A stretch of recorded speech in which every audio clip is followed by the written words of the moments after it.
My life is a road trip with the Lord. My life is a road trip with the Lord. Because there's something to be learned about the Lord. There's something to be learned about the power of God when you road trip with him.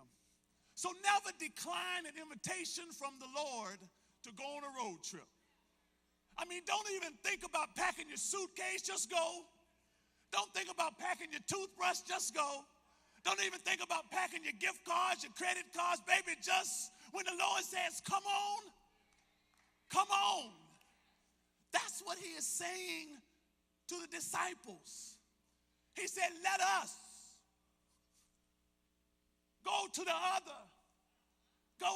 other side. Let us pass over. Let us leave from where we are and let us go to somewhere else. He said, come on, y'all. Now is the time to exit this place. Now is the time to leave this place. Come on, y'all. It is time to go. But there are some facts that make faith easier. Why did the disciples pick up and leave? Why did they exit from where they were? Because faith is easier when you face the facts. They went. Can I get a witness in here? Have you had an experience with the Lord?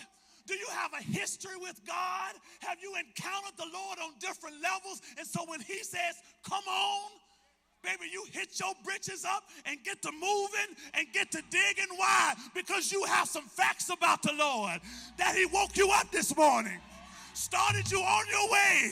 There was food on your table, drink in your glass, clothes on your back, and a roof over your head. Anybody love the Lord in here? Does anybody love Jesus in here? Do you know something about him? Can I get a witness to his power? Can I get a witness to his glory? Can I get a witness to his wisdom? So when the Lord tells you, come on, let's go. It's time to get to digging then. It's time to get to rolling then. It's time to get to rowing then. Why? Because he's calling you, beckoning you, and summoning you into a new experience. Disturbs us, doesn't shake him. I said, what disturbs us doesn't shake him. The disciples were disturbed by this disturbance in the atmosphere. They were disturbed. They were shaken. They didn't know what to do. But just because it disturbs you doesn't mean it has to shake him. There needs to be a calm one in the bunch. There needs to be somebody say, hold on. Where is our faith? Hold on. Who are we dependent on? Hold on. Who has kept us? Hold on. Who has supported us? Hold on. Who has loved us? All of us have faced challenges. But there needs to be somebody in your group, somebody in your crew, somebody in your pack that says, hold on. The Lord still reigns. Hold on. I know it's hard, but hold on. I know it's difficult, but hold on. I know there's cancer, but hold on. I know it's diabetes, but hold on. I know your money is funny and it's strange, but touch them and say, hold on. I don't know what it is, but hold on. Hold on to God's unchanging hand. Hold on. Hold. He said he rebuked the wind, told the wind to stop. And then he began to speak to the sea. The key is that normally when the wind blows a thing, it blows it and it sways, caused by the blowing of the wind. But this just wasn't some simple wind. This wasn't some rooty-poot wind. This was a different wind. This was a violent wind. This was a strong wind. And to the wind, the Lord said, stop. Now, when you blow on something and you stop blowing, it still sways a little bit, even though you have stopped blowing. Have you ever rocked a rocking chair? When you stop rocking, what does the rocking chair continue to do? Is this how it rocks? Yeah. Somebody say, rock, pastor.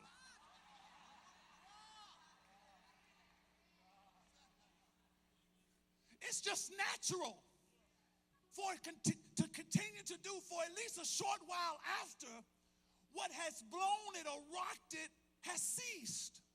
But this time, Jesus rebuked the wind and told the sea to stop. And immediately, not like the rocking chair, not like you blowing something, but immediately the wind stopped. And immediately the sea shut up. Sometimes the Lord moves in such a way that everything will stop right here. And even though you came out of the fire, you don't smell like smoke. That it stops right here together, that is synchronized, that is not any intervals between this stopping and this stopping. Sometimes the Lord moves in such a way that when something bad happens in your life, the pain stops when it stops. I wish I had 2 or 3 people in here. When he walked out of your life, you were still in pain because he walked out. But God fixes it sometimes that when he walks out, the pain walks out with him. Have you ever experienced God on that level that is supernatural, that's exceedingly abundantly above all that you can ask or think or even imagine? Touch your neighbor and say, neighbor, I know him like that. I know him like that. He's done that in my life. He's caused one thing to stop and the thing that was supposed to keep on going at the same time, simultaneously, it stopped. To somebody give him a praise. There is always a this after a that. It's confusing sometimes because you'll say, I just came out of that. I just was delivered from that. The Lord blessed me from that. He freed me, released me from that storm, from that challenge, from that problem, from that predicament. I just came out of that. And now, this. Sometimes don't you feel like you can't catch a break? If it ain't one thing, it's another. Sometimes you feel like you're out of the frying pan into the fire. That you just dealt with that. And because you crossed over, in your mind you thought that surely there's some brighter days ahead. Surely there's a breakthrough ahead. I mean, the heat just got fixed. And now the hot water heater done broke down. I mean, I just had to get a new transmission. And now 2 of my 4 tires are flat. I just had to bury my mom. And now you mean that my auntie is sick? There will always be a this after a that. It won't be just one problem. There'll be a bunch of problems. There won't be one challenge, but there will be a lot of challenges. And folk will ask you, what is the matter? And if you're not careful, you'll focus on what is the matter and you'll miss the miracle. You'll miss how God is going to turn that thing around.